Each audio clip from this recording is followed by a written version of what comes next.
How's it going, Makis? With 9 days left until our next double XP weekend, I thought I'd talk about my personal plans for the weekend and some of my top money-making methods.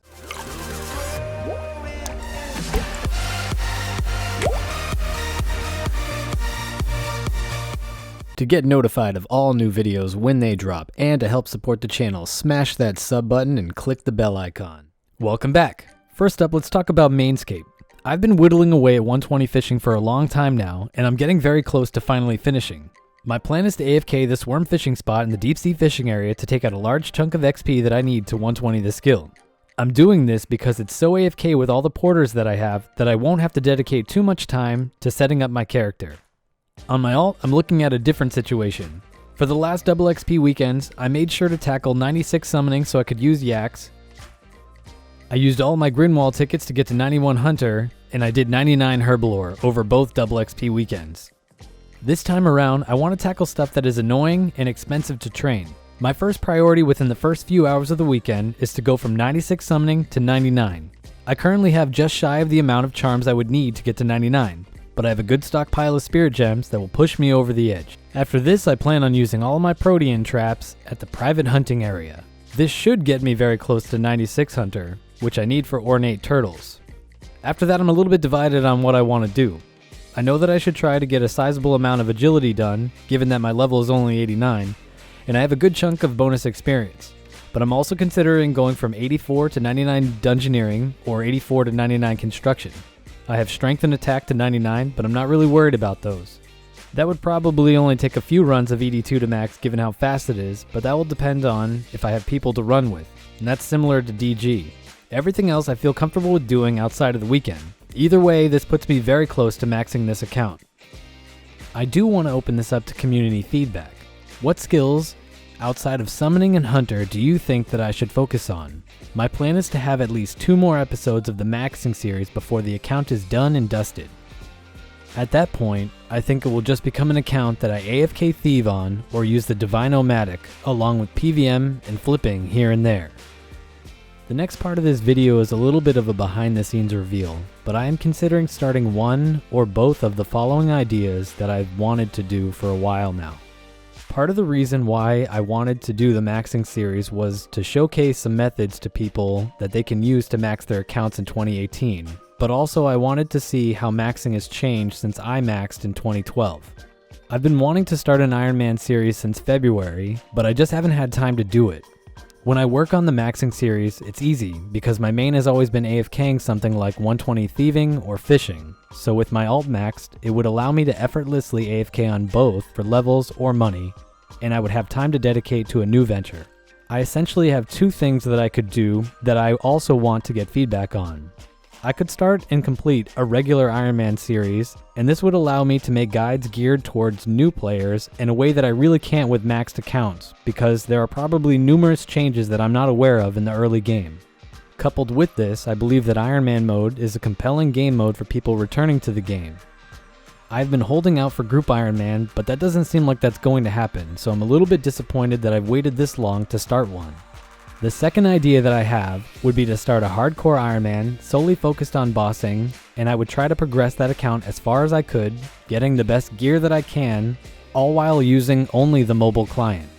I think that this would be an interesting take on the most challenging game mode that exists right now, and I'd be pumped for all of the memes that it would create up until the point that my account died. If you have any feelings about either one of these things, I genuinely want to hear them in the comments below. With that out of the way, let's go over my top money making methods for double XP weekend, both leading up to the weekend and during it. At number 1, we have something that everybody can take part in, although I'm not sure how much this will change or apply to our current double XP weekend given how close it was to the last one. To do this method, you're going to want to consistently throw up GE offers for player-owned ports armor. These change depending on what's in the market, but you're usually going to be able to make anywhere from 50 to a couple $100K per slot per 4 hours. I really like this method because it offsets anything that you could be spending money on during the weekend. At number 2, we have exchanging pouches for shards and then exchanging shards for money. This one requires a little bit of setup beforehand to get off the ground running. To do this effectively, you are going to need to have access to Prif Dinis and have completed the hard task set. This will allow you to get 10% more shards on exchanges. You will also need a high summoning level to exchange your pouches for shards, all the way up to level 99.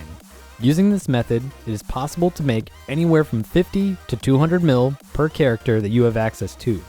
I typically leave GE slots in for things like pack yaks and specific scrolls.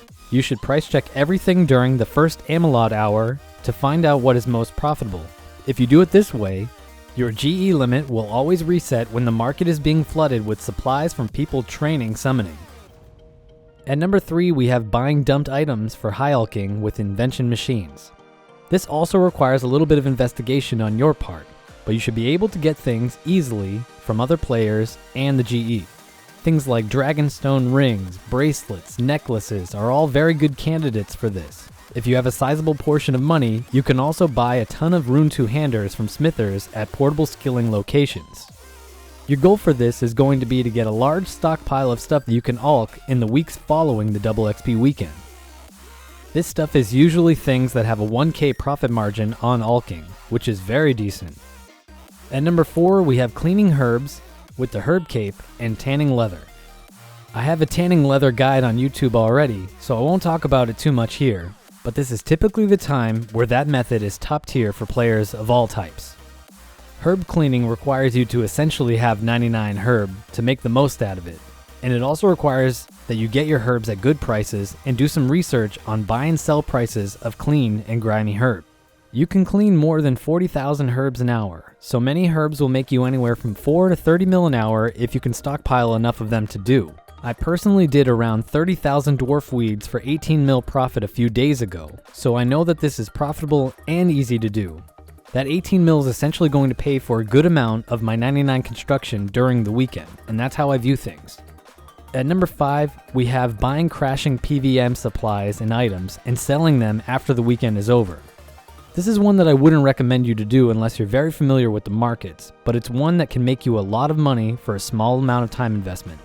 There are a few things that you'll want to consider if you want to do something like this, namely being that double XP weekend is near the time when people will be dumping their gear to buy bonds for the Premier Club, and that will mean that it will take much longer for the prices to get to their pre-announcement levels of double XP weekend.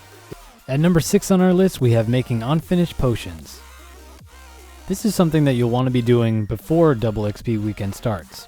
This will require you to do some research on the buy and sell prices of supplies for unfinished potions, but there's a decent profit to be made by doing this.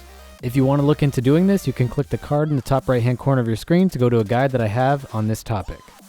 At number 7, we have the tried and true daily shop run. This is not only a good habit to get into if you are starting a new account, but it lets you stockpile things that are high in demand for skillers during double XP weekend.